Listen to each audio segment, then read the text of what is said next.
Welcome to Untrended, where we unpack extraordinary ideas about business and culture. I'm Nicole Jones, and with me today are Jon Lonsdale, CEO, Aditi Kulkarni, graphic designer, and Billy Hamilton-Stent, chief strategy officer. Today, we're talking about a properly important issue for the creative industry: social mobility, access, and what it actually takes for young people to get into work. Plus, we're interviewing our social impact partners at the Talent Foundry, an organisation that helps young people from underserved communities discover what they're amazing at and develop valuable employment skills. Let's get into it. So today we are talking about two connected topics. First, how young people generally are a bit screwed. A scarily high percentage of jobs being cut at the moment are jobs that were previously held by people under the age of 25, and the news is full of all sorts of miserable reports about graduate opportunity and so on. But equally important, we're going to be talking a bit about social mobility: who gets in, who gets on, and who quietly gets pushed out. As probably many people know, access is a massive problem in our industry. It's something like only 19% of the industry identify as coming from a working class background, even though it's like makes up 40% of the UK general population. So there's a kind of a disconnect there. And I think 18% of the industry are privately educated compared to just 8% of the general population. The reality is that, I think we like to think that the UK is a meritocracy. We all like that as an idea, but your socioeconomic background, the circumstances that you grew up in, massively impact how you can access jobs, networks, confidence, and even just like the unwritten rules of work. So over the last year, we have actually made a commitment as a company to do something about that through our partnership with the Talent Foundry. But there's always more to be done, and discussion is a really good place to start. So to properly kick us off, Aditi, I'd like to come to you with quite a big question as Pub Pro's, official young person. Yeah, thank you. What's going on? How does it feel? And what is the hardest part of being in the workforce or entering the workforce right now? Gosh, I mean, I've been quite lucky that I've worked two wonderful jobs, but I remember when I left uni, you're sort of in a bubble when you're at uni because you've got your tutors, you've got set projects. And then I left and I was like, what do I do now? Like, I've got all this work, but I don't really know how to show myself off in the best way. And obviously it's quite difficult because you need to grab attention really quickly, because when you apply for a job, you're not the only one applying for the job.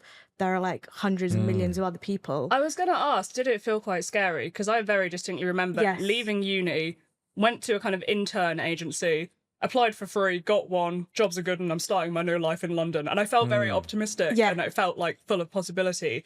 Have you and your friends felt that optimism? I'm guessing no from what I hear. I think when you get a human reply back, it feels optimistic. Yep. But I remember when I first got my LinkedIn profile ready to go and I was looking at the job section, it was like there was so many jobs and I didn't really know which ones to apply for and not to apply for. So I just went, I'm going to go bang crazy and I'm just going to apply to every single one that I can. Yeah, good strategy. Yeah. Spray and pray. Which actually didn't really work out in the best way, because I kind of treated it a bit like a game. I was like, I'm going to get up at like 8 in the morning and I'm going to reply and I'm just going to go crazy and I'll hear back from maybe 2. And it just, I remember once, and I vividly remember this was maybe like 3 months after I'd finished, I'd officially graduated and I was deep in like the job market. I applied to something at 8:30 and at 8:40 I got a rejection email and I was like, did you even read Was that a human one? Did you even? No, it was automated. Right. It was very clearly, it was like, thank you for applying, but unfortunately, blah, blah, blah. And I was like, 10 minutes. Did you click on my CV? Sounds like there's some algorithms at work there. And it did feel like deeply in the trenches at that point. Yeah. So what about, obviously, Jon, I know you've got kids that are kind of university, like applying for jobs age. Like Billy, I know you've spoken in the past about, your daughters are how old? Teenagers. Yeah. So it's kind of on the horizon. How are they doing? Like, because when I speak to some of my sort of young cousins, they're not doing great. It's not feeling terribly positive out there. Yeah, so as a parent, I think, rather than me as Jon, the CEO of an agency, as a parent, I sense from my kids and also their friends that the job thing is a bit... Aditi sounded like you were really in it and you were just... I'm very impressed by the 8 a.m. Yeah, the 8 a.m. stuff. I remember I ended up reading an article that my friend actually shared in our group chat of tips to successfully apply, and one of them was like, never apply on a Friday evening because no one's going to see it, so you got to do it first thing Monday morning. And I was like, this feels really psychological, like they don't know who I am, but I need to show up for this sort of thing. And it was just, I remember we used to share in our group chat, like, oh, this job might be good for you. Go, like apply quickly because it will close. And then what are you going to do? So. Yeah, but I sort of don't find everyone as focused as you, as you were. The idea that there's lots of things you can do. I don't see as much urgency. I think people are just a little bit like, oh, it's all a bit scary. Yeah. I might do a bit of travelling. I might do a bit of this. I might apply for a job for a bit, and then I'll see. I was just desperate as a graduate to get a job. It was like my goal. But I think it's all a bit like, well, I might get a job. I'll do some work. It felt exciting. Like I can remember being like, oh, it'd be so cool. I don't to think go it's as exciting for them. My kids certainly. I think they're looking at it in a slightly different way. Like they're just obsessed with going, travelling and maybe getting a job for a bit. It's not like a career they're looking for. Yeah. So I don't know what's it. But you started to notice that though, didn't you? I'd say about 10 years ago, we used to talk about it a lot, that there was this thing that people just didn't seem to be quite as front-footed in what they wanted to do next. And it, not that they were, any different fundamentally to the, if you like, generation before that.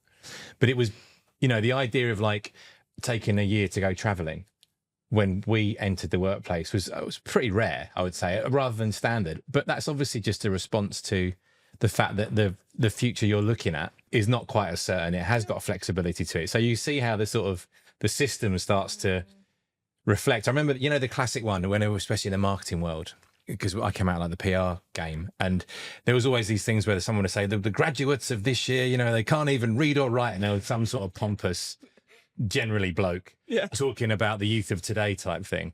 And I think that's a bit of a kind of rat hole in the stereotyping of what drives and influences kids coming out of uni and into the workplace. Because I think what they're doing is they're reflecting back what they see in front of them. Well, this is it. I've spoken to a few young people whose view is kind of like, I physically can't afford to go and work in London for 25k because where would I live? What would I do? How would any of this work for me? So, I mean, my first job in London, I think was 14k. And 14. I don't know, I was still getting drunk all the time. I still somehow managed to make it work. No idea what I was earning. I did basically live in like a sort of like damp drug den in a basement, but I had a good time. Yeah. I still do, just for the record. Yeah, of course. Yeah. Yeah, it's an interesting one.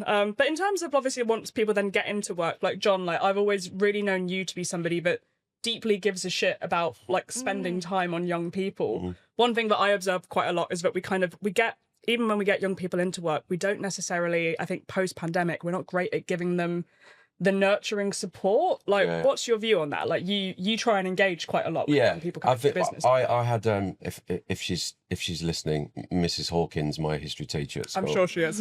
I hope she is. Hello, Mrs. Hawkins. Hello, Mrs. Hawkins. So she, work experience when I was at school was a thing that you did. You had to go and do. And I remember she was my history teacher and my form tutor, and she really I don't know why, but we just hit it off. We got on well. And I remember I was always didn't really know what I wanted to do. I was okay at most things, but didn't have a passion for anything. And I did this thing called media studies, which was just this little module thing. And she knew me well enough to know that I'd really liked it. So when it came to work experience and everyone was going to schools and trying to do different things, she goes, I've got a friend who works at the Radio WM in Birmingham. Gosh. And I was like, what? She's like, well, what if you could do some work experience there? And I went, and this experience just blew my mind because I was like, oh my God, I'm like helping people be on the radio. And I remember it vividly. It was like this big experience that shaped, and it just led me to a career in marketing and the media and all that stuff. So I always thought, if that hadn't have happened, what would I be where I am today? Would I be doing what I'm doing? So I try and give that. Now, I always think for my kids, for people who we employ, or we could employ, what an amazing moment in time just to have that. So that's what's driven me to always be dead passionate about it. I've also been lucky enough to, run a business for a long time, and I have the power, if you like, or the opportunity to let people have it in. So I think the work experience thing for me is the thing I'm most passionate about. I don't think it exists anymore. No, I don't have it at all. What is it? Is it like safeguarding or just it's complicated? I think what used to happen is most of the kids wouldn't actually go anywhere. It used to be a week, and some people would either just work with their like mum and dad at whatever company they were, or some people would just be like, it's a week off. So I mean, I didn't do anything exciting. I just went and answered phones on a switchboard, but that did at least give me the motivation to be like, I really need to get a good job because I'm terrible at answering the phone. I would never remember. I'd like answer the phone and then be like, I'd put them through and they'd say, who is it? And I'd be like, I forgot to ask. But I think it's a problem, and I remember a time in business where there was this thing in business where you had to suddenly have to pay everyone that came through the door. It was like the minimum wage thing came in, which we all know is a great thing. But I think there's a reluctance to just have people in for a couple of weeks, free of charge, just hang out, see what business is like. And I think it makes such a massive difference. So I think if, business could just collectively do that and open its doors again, and there was a facility to do it, because I think the schools are so stretched, teachers are so stretched that it's not really their job to do that. I wonder if there's anything in, because if I go back to the 80s when I was educated, that's the 1980s. Yeah. Thanks for clarifying. Yeah. I think the distance between being in your last year at school and getting a job was quite short. There wasn't as much tertiary education. Yeah, like loads of kids who left my school went and got a job. So. But how old? Like 16, well, 16. 17? Yeah. Oh my god. Bonkers, right? Yeah. We had names gaps, but that was about it. 18 You now. have to do your A levels now. They're like, Oh no, it's mandatory. Right? So I just wonder if that proximity to the workplace, because there's a lot of things about the proximity to the workplace is changing, isn't it? Like, so you think about, what would your work experience be now if you were a remote worker? Your work experience would be you just had to log on in your bedroom in the morning. It's a very different world. And there's so many of those cultural elements of being immersed in the agency vibe, which we talk about all the time. It is when you're working in an agency, right? You can see it when clients come in, there's a different way of doing stuff. And even though it is to the outside world, a bunch of people at desks, mostly talking, it's a thing. And through that cultural reference, you soak stuff up, don't you? You say you're a sponge when you're going to like working environment, especially on placements and stuff. So, but I think maybe that just, as our relationship with work changes, so things like experience and what constitutes work experience change too. Aditi, what do you reckon as an actual young person, like what do you think would help you and your mates with accessing jobs, with kind of getting to know the workplace more? Like what support do you need? Hopefully I think all the sort of things we've given you here. I think what Jon mentioned, just believing, I mean, this sounds really cliche, but believing in that person, because I feel like now people want sort of quick results and quick action, so they will hire someone hoping that like they've got that experience and they're going to get, they'll just do the job, or they'll get someone like an AI model to just do the sort of mundane tasks for them. Whereas like when we did the talent Foundry work, I could see the kids and they were like, someone actually believes in me to do this job, or someone's actually investing that time in me to teach me about the role. Because I remember when I started working, I didn't know what's client services, what is all of this. Like I know pitches happen, but what goes into a deck? It's just sitting down with that person and sort of explaining them that this is agency life. I think relationships form a big part of it as well. I think when you're working with people, just by the nature of being human, you gravitate towards certain behaviours of folk and away from others. And what you're doing is sort of, I think, sometimes secondary to that. So it's not necessarily just about the acquisition of tacit skills, which actually things like AI are very good at doing, right? But what you can't have is a relationship with a large language model, as much as I've tried over the last 18 months to just find that new friend at the end of my browser. An interesting point as well about a young person said to me that we used to work here, I didn't meet expectations that you had never explicitly set, and then you were annoyed, not annoyed at me, but people felt like they were letting them down because they didn't do things that nobody had ever told them that they have to do. And I think it's that mindset shift of being like, actually, there's a lot of stuff about the workplace which is implicit. And we need to be better now, especially now that we're not here 5 days a week, at being explicit, really clearly saying, this is what you're expected to do, this is what good looks like, and helping people navigate that a bit. I'm just thinking of a really funny story from this week where I was asking a colleague of mine to do something, to put some information in a table.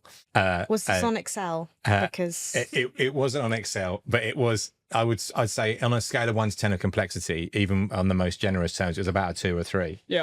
And he started really struggling with it. And there was a time implication. And then I thought I'd get involved. And I actually really started struggling with it as well. It was just a tacit thing that needed to be done. And I just wonder sometimes, that muscle memory of like, just getting made to be in the shortest possible time. Compromise. It's an interesting one. And on that note, I'm going to segue slightly because this is something that came up in a recent webinar I went to about social mobility, and particularly not just young people, but young people who are from, like a lower socioeconomic background. One of the things they said was that work is full of these weird little middle class like rules that nobody ever really explains, and if you're not from that background, that's really hard to navigate. So I want to move on to this topic a little bit, because obviously things are really shit for young people, but things are really, really shit if like you don't have parents who kind of live vaguely near London and you can stay at home. It feels increasingly impossible for people to jump that barrier. And I kind of wanted to get your take, Billy, because you are somebody who is like, you are social mobility in action. If we think about social mobility as kind of moving from, just to put it bluntly, Never like thought of it like that. from one social class to slumps. another. Like, but the conversations we've had, you started out life, I've in got a working class environment. I'm a case study. That's right. So and now you're a CSO of a fairly swish office. Holy guacamole. Lovely environment we've got. Yeah, I got fake grass a lot. Do you grapple with that still, or I don't grapple with it as such. No, I don't grapple with it. But it is I think social mobility is a very profound thing, having lived through it, if you like. And I wanted to think about that a bit more in like, let's take a step back, let's go a bit Tom Holland and look at the history side of it. Because when I say this out loud, it sounds really strange, but my grandparents, and I think a lot of social mobility is actually about what your parents, the status of your parents and then where you kind of end up, right? So my grandparents were all born into poverty. We're talking, stories of malnutrition in childhood and, not having enough shoes to wear and all of this kind of stuff for a family, big kind of Catholic family of kids. And I think that affected what my mum and dad did with their lives. Yep. They were also like blue collar, working class, folk, in terms of wanting to just sort of not be in that situation and push on, And then I guess in some ways that affected me too. Again, my mum are like kind of mum and dad are working class Tories in a way, I reckon, of that time. And so, and here we are now, right? So, but in all of that, it never felt like something that you would call social mobility. It was just about kind of just trying to get on, Yeah. But really interestingly, then when you look at your kind of context of what's happening with that now. So one of the profound things about social mobility is, in order for it to happen, you have to have the inequality, right? So as social mobility works and more people go from being working class to middle class, the harder it is for the nation to then make that happen more. Because, if you think of a simple thing like home ownership, right? Home ownership in 1930 was like 20% of the population. It's now about 70%. So you've got the historical view is one of you go from like, better off than your parents type thing. It's a standard picture, right? But now the picture's really changing, because you've got these very important like nuances to that trend, right? First one is people of a lower working class kind of background find it really hard to push through, which is a lot of the things that the Talent Foundry have identified and worked with. And then you've got middle class kids who are going to be looking at futures where they're maybe not as well off as their parents, home ownership, the whole thing. It's interesting, isn't it? Yeah, I had some stats from Publicis Group has another mobility partner, the Ladder Group. Students who went to private school are 125% more likely to gain useful work experience through their networks. That's, I'm no stat person. That's a lot of percent, right? That's a lot more of than percent. 100. Look, and also, DT's pointed it out. It's more than 100. This one is really harrowing. Designer.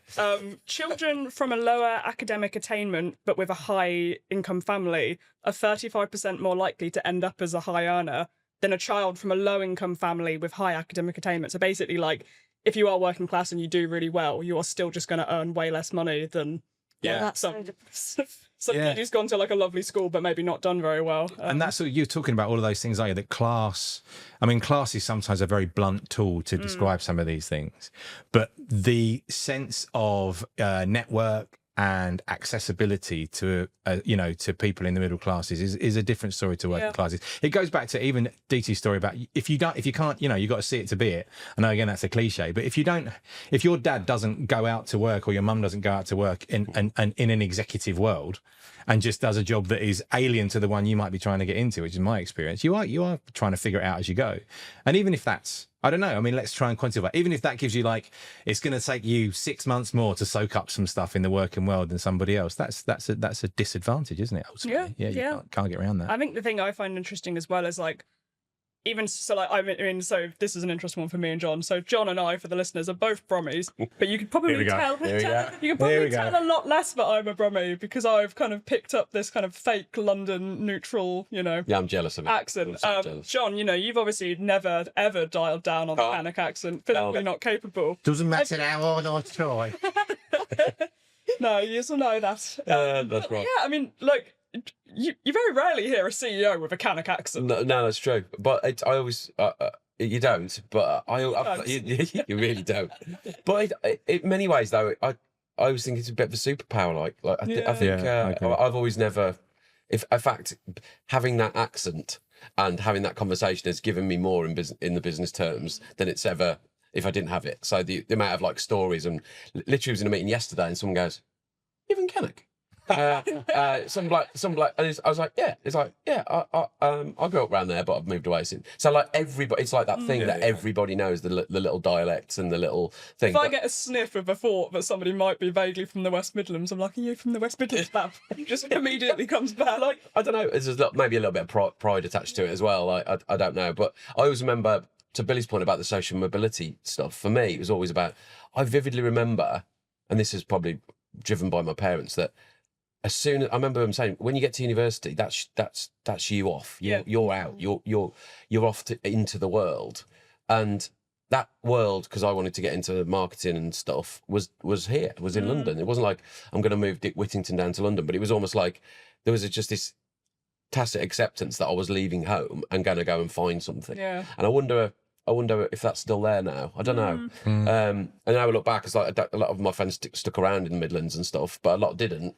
We all just went off. Yeah, we all went off. What are your friends doing, Aditi? Like, I know obviously your parents are in Surrey, so you're close enough to like get into London for work. But what's the wider group doing? I worry for my friends sometimes when they're like, so most of my friends live in and around Surrey and Essex and Kent, but some of them have had to move back to like Manchester and Leeds. And whilst they do have sort of a cultural centre, you're so far away. And it's worth pointing out that social mobility much more prevalent in cities, much more prevalent down south. So those are like demographics as well that play a part in all of that. I do think being working class is a strength as well, rather than this kind of huge hindrance and this crazy profound absolutely. size world of this is it. So when I look at life, like attitudes and grit and kind of determination, I think there's a lot of stuff that it plays into. I think probably the bigger problem is just it's the environment of the advertising world. So like, again, at this webinar that I went to, they gave a list of things that people had said that they didn't realise were basically like quite a classist thing to say, such as, you do your weekly shop in Aldi, I've never been there before. And it's not done with any malice. Like, it's just that if you are from like a very privileged background and you don't know people who aren't privileged, you do say things like, oh my God, I can't believe you've never gone skiing. And it's like, well, yeah, actually, most of the population of the UK has probably never gone skiing. I think you get that. So there is a working class network. There is that. I mean, it's no surprise. So me and John and Pete, all kind of, founding fathers of this lot, we're all working class. Yeah. And you kind of, again, those little tacit like Canic, there's a nod, right? When folk are, went to a comprehensive school or went to a private school, that sort of, you can tell straight away. And I think you just, again, intuitively, A, you adjust and adapt, obviously, but B, you then will perhaps be, more kind of, what's the word they say now, that you'll lean into those kind of cultural references, whatever they may be. I think a lot of this is contentious, I think as we were growing the agency, a lot of our clients that we selected were from working class backgrounds rather than that kind of, the kind of big agencies, everyone's like, basically a kind of failed politician or something. And then they work with the upper echelons of the kind of executive world. I think that, so it does, it's all there. You just got to look for it. Yeah. Find it. You hear like people say they're not our kind of people. Yeah. I don't know if that's self-selecting, but I hear that a lot from conversations. Well, I got blown out Hill and Knowlton after 3 weeks work experience. I went for a job at their corporate affairs department because I fancied myself as a bit of an influencer. And, the computer said no. And there was also this kind of, you might want to try the consumer team, in that kind of way. And, that was the line. Yeah, and I'm crap at consumer marketing, so they were wrong on that as well. But, it was that kind of, Oh, okay, yeah, because you can tell this. I only bought this suit yesterday. Yeah, Is that it? Still got the tags on because I am planning to take it back to the shop. Yeah. This is kind of like one of it's those. an interest. I'm always struck by a story that a friend of mine told who got into a kind of, very bougie financial services situation as a contractor and then got taken on full time. And they were going through CVs, and obviously all of these kids that were applying had done really well and got like firsts or whatever. But they took out of the pile all of the non-Russell group. Some are like, oh, we don't want anyone who's a non-Russell group. Wow. And this is recent, so this is not like a, Don't get me started on that. Yeah. It's But on the other side of that, my little the other day said, when your kids say this, it really makes you laugh. So when a tradesman comes to my house, I become much more working class than when it's when I'm in the workplace. And I think it was what was it? It was maybe someone's coming to the gutters, price up for the gutters, which became gutters. Gutters. Quickly. And my Betty Mulder, she's going, why are you talking like that? And the more that you get a response, I've just got to let this guy know that I'm on the level. I think save me a few £100, all that sort of stuff. It's funny, really funny. No, it's an interesting one. Okay, so just to close this out, what do you think is like the most important thing that, obviously this happens across all industries, but it is a real issue in advertising and marketing specifically. What do you think is like the number one most important thing that people should be doing to try and tackle this? Because it's not going to go away, and it is in fact getting worse. Yeah, so I think that we should try and create a coalition to try and get more young people into free work experience. I thought you were going to say get more Brummies into work. That's it. And I was like, I'll get more people from behind Canac to run companies. But I think that's achievable, and I think if maybe that's an idea. That should happen. But I do think it's about you can't be what you can't see, and that's why we work with the Talent Foundry. That's been a really brilliant thing. But I think that's just one. You can live that every day. If every business got one young person in. Just to get that experience, where might we be? So that would be what I'd like to do somehow. Aditi, what would your view be? On Jon's point, just to have patience with the person and actually be willing to spend time with them and teach them things, because you're not going to get results quickly, and I think people are in such a fast-paced we want this now. I think if you spend that extra half an hour with them, it'll help you out in the long run, just to actually be willing to have that conversation. Yeah, mine would be similar, actually. It's just, actually make sure that you are sitting down with people and explicitly explaining how things should be, what good looks like, how they can kind of improve. It's that sort of 5-minute conversation it'll help them out in years to come, rather than being like, do this now, don't ask me what you want. Yeah. So I think getting first-hand experience of anything is part of the journey of getting work experience, etc. And there's so much of what you can access now that is, be it the large language models telling you how to behave in a job interview, or the information resources are off the charts, right? But paradoxically, you get this gap opening up. So I think you've got to try and put yourself about a bit. And that might not be sending off 100 CVs, and if you don't have a network that you're trying to get into, then everybody knows somebody somewhere. And it might feel like it's even a kind of tangential route, but you have to do that in person, the people dimension, because I think you hire, especially young graduates. It's to your point, Jason. When you interviewed here, it was like when you left the room, it was like, we're definitely hiring that girl, and we did. Yes. But it wasn't so much about your CV, and it wasn't so much about your portfolio. Not that it wasn't great, but it was. You can only judge. You see 20 portilios of grads coming out of uni, right? When you sit down, and it's all of that, and so you don't get to polish that or refine that. Everyone is an individual, etc. But you don't get to do that indirectly through the 5 tips to get you through a job interview type stuff. So that would be the final thing I would say. Actually, you've just prompted a thought.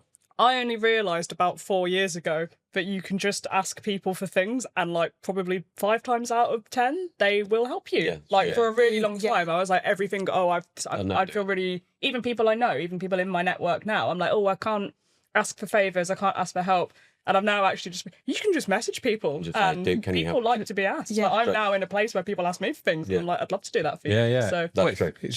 Right. Just reach out and ask. Most people will do you a favour, won't they? True. Jenny, thank you so much for joining us today. To introduce you to the listeners, you are the Chief Exec of the Talent Foundry, a social mobility charity that helps spark ambition and unlock opportunity for young people in underserved communities. So we at Publicis Pro have actually been partnering with the Talent Foundry since early 2025, running our Turning Pro program, where we head into schools and we run workshops that give them a real life taste of what it's like to work in our industry and what skills they might have that, could be a good fit for the sort of work that we do. But obviously, the best person to explain what the Talent Foundry does is you. So I'd love to kick off by asking you to give us a brief overview of the Talent Foundry's mission, how it aims to help young people, and why is it so important? So, yeah, you gave a great intro to the Talent Foundry. We are here, we exist to spark ambition and unlock opportunity so that every young person can thrive and succeed as part of a fairer society. We've been doing that for nearly 17 years. And last year, we worked with over 68,000 young people to help them build their skills and confidence with exciting employers like Publicis Pro. And help them to think big about what their future could look like. One of the things we often ask is, can you remember that time when you were 14 and you were perhaps thinking about what you might like to do after school? And did you know what the skills were that you might need for that career if you had an idea? And actually talking about the skills and industry that Publicis Pro work in, did you know that marketing existed? Did you know there was this industry called creativity that you could, deploy your skills into? So, I guess most people listening today probably felt at 14 exactly the same way that our young people feel.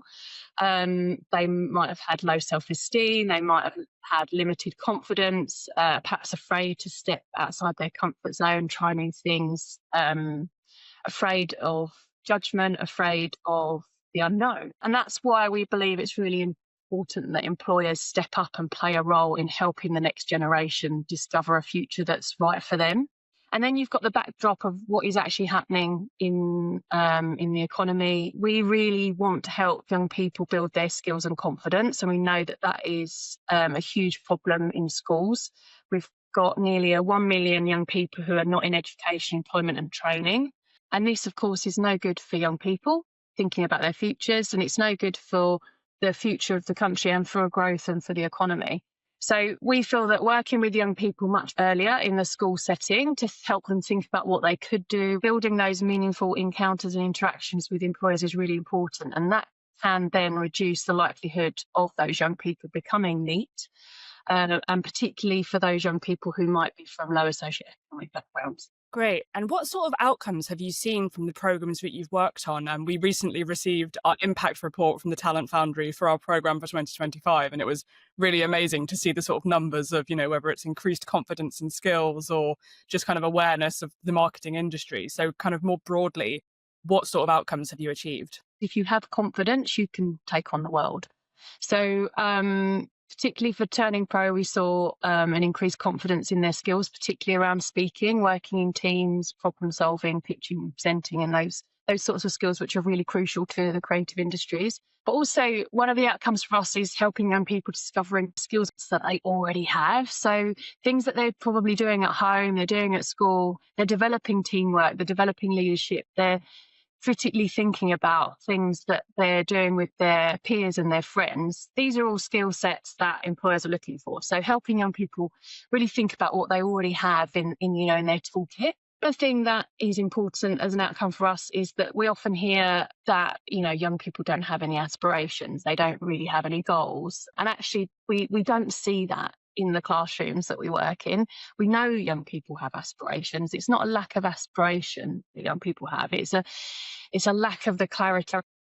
They take that aspiration, the footpath or the journey that they need to go on to really fulfill the aspirations or goals that they have.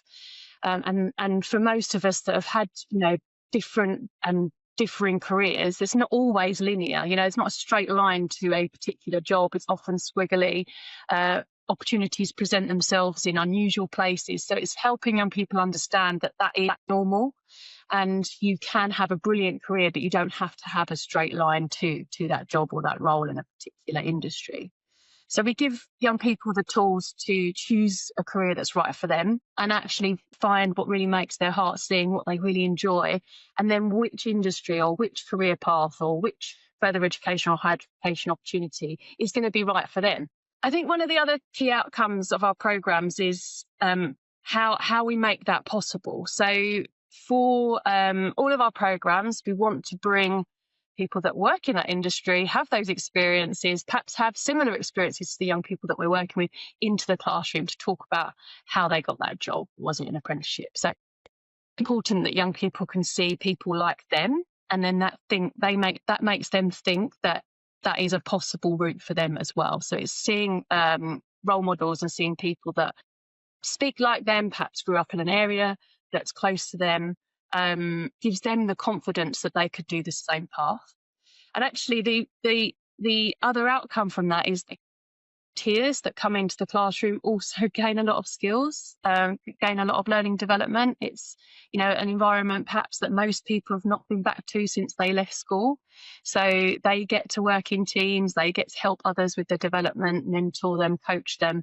And they're all skills that actually employers are also looking for. So how to have a conversation with someone, or a challenging conversation with someone perhaps that's not responding in the way that you would like. So all of those skills can also be developed for adults as well as young people in the classroom. And I think the outcomes can be on a grand scale. You know, over 80% of students now know that the skills that they need so that they could consider a career in marketing. Also, there's tiny shifts in behaviour. So you would have seen students being very shy, not making eye contact, not wanting to talk to their peers or to adults in the room. And then by the end of the day, you know, you can't stop them getting up the front to pitch and present their ideas because they've been given that confidence. So those shifts as well in behaviour is a really good outcome. Yeah, I really remember being amazed at how at sort of 9 a.m. there was one person in one of the sessions that I did who at 9 a.m. it was sort of, you know, eyes down, staring at the floor, couldn't get a word out of him. And then by 4 p.m. when we were doing the pitches, he was like the star of the show. And I was like, wow, that's incredible to see you go so far. Just because you took the time and your colleagues took the time to find out what sparked that young person's interest, and they made that connection and felt that they then had that confidence to be able to share that. So it's really they can be seen as quite small outcomes, but they have huge long lasting impact, because they're going to go into environments again where perhaps they do feel a bit shy, remember that experience and think, well, actually it worked well last time, so I'm going to do that again. And obviously from the business perspective, something that the marketing and advertising industry talks a lot about is purpose, and finding purpose and doing things for a good cause. But I think a lot of organizations sort of try and talk about social impact without actually having any. You know, it's very easy to have grand ambitions, but to actually turn that into reality is quite different. So what advice would you give to businesses who genuinely want to do something that makes a difference? In terms of, you know, if a business wants to run a program with the Talent Foundry, what are the options in terms of the structures and the commitments? Having clarity of the purpose and the goal that you want to achieve is very key. And I would think that's probably a standard objective of all marketers' toolkits themselves, working out, you know, who are we trying to reach? What is the audience? Why do we want to do this? Going back to the why. And we know that only a quarter of people working in marketing come from working class backgrounds. So for our program together, this was a realization that actually doesn't mean that the talent and ideas don't exist in communities. It's just that people haven't had the access. So to build those opportunities for young people that have those talents, industry has to come to them. So I think for purpose and social impact, it has to be a shared goal. You have to have real clear alignment between the business organisations you're working with, and that also might be schools. Of course, you might work directly with schools to deliver social impact. It's like, what is the alignment for that social purpose? What are we going to try and achieve together? And that's about bringing everyone's strengths to the table. I mean, we talk a lot about strengths in the Talent Foundry. So it's about who is best placed to do what piece of work. So from a Talent Foundry perspective, we work with over 600 schools every year. We work across the UK. So we have a really good network of schools and young people. And all of those areas have different needs. Businesses might have different challenges. They might be looking to diversify their talent pipeline, for example. They know that they would like to have different people coming into They might be an ageing workforce, so that might be a challenge to look at directly working with young people to show them that this is a career for them. It would also be about employee engagement, so offering employees the opportunity to use volunteering days or use their own skills in a pro bono way in this environment. So businesses can have lots of different objectives, but it's finding shared goals where you can work together. Well, that is all of my questions for now, but Jenny, that's been really helpful. It's really something that I would encourage any business that has that goal of making a difference to get in contact with the Talent Foundry, because I think, yeah, you've hit the nail on the head exactly there. You know, it's all well and good having volunteering days or kind of saying in a vague way, oh, you've got the time and space to do this, but actually putting some structures behind it, I think, is what makes a huge difference. Thank you so much, Jenny, for joining us. And yeah, I would definitely encourage everybody to go and check out the Talent Foundry's website and read more about all of the great work that you're doing. That's all for today's episode of Untrended. If you like this episode, make sure to subscribe or follow on your favourite platform so you don't miss what's coming next. And if you're a business interested in making a difference, do get in touch with the Talent Foundry. Got a question or a topic you think we should tackle? Send it our way using the link in the episode description. Thanks for listening to Untrended. Catch you next time.